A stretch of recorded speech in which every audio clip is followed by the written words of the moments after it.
Alzheimer və yaddaş zəifliyində qidalanmanın rolu. Alzheimer beyninə təsir edən, yaddaşı və düşünmə qabiliyyətini zəiflədən bir xəstəlikdir. Alzheimer əsasən yaşlı insanlarda görülür və tədricən irəliləyir. Xəstəlik tam sağalmır, amma düzgün qulluq, qidalanma və həyat tərzi ilə onun gedişini biraz daha yavaşlatmaq və həyat keyfiyyətini yaxşılaşdırmaq mümkündür. Ən çox tövsiyə olunan model Mind Diet, yəni Mediterranean Diet, üstəgəl daş Alzheimer riskini 35-53% azaltmaqla əlaqələndirilir.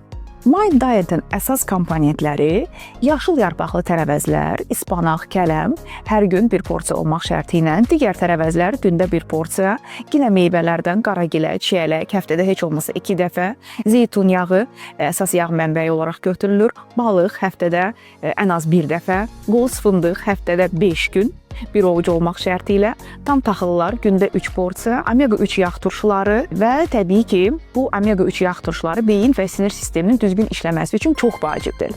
Alzheimer xəstələrində DHA səviyyəsi aşağı olur. Somon, sardina, skumbriya, qoz kimi qidalar yaxşı omega mənbəyi hesab olunur. Antioksidantlar və polifenollar hüceyrələrin zədələnməsinin qarşısını alır və Alzheimer xəstəliyinin profilaktikasında mühüm rol oynayır. Flavonoidlər neyron zədələnməsini azaldır. Ən faydalı olanlar qaragilə, nar, tünd şokolad, 70%-dən yuxarı yaşıl çaydır. B vitaminləri və xolin isə homosisteini azaldır. Yüksək homosistein yaddaşın, diqqətin və düşünmə qabiliyyətinin zəifləməsi deməkdir. Xolin üçün qaraciyər, mərcimək, yumurta, ispanaq istifadəsi faydalı hesab olunur. Bağırsaq beyin oxunu da unutmamaq lazımdır. Alzheimer xəstələrində bağırsaq florası tez-tez pozulur. Probiotiklər faydalı bakteriyalar bədəndə və beyindəki iltihabı azaltmağa kömək edir.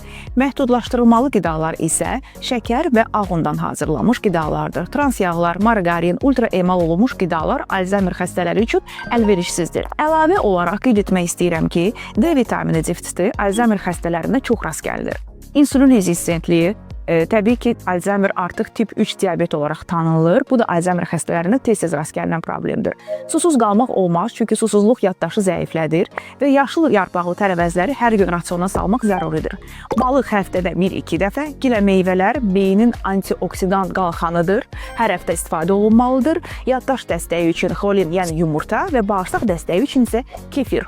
Olmazlar şəkər, fast food, margarin, çünki bunlar beyin hüceyrələrini sürətlə qocaldır. Sağlam qalın.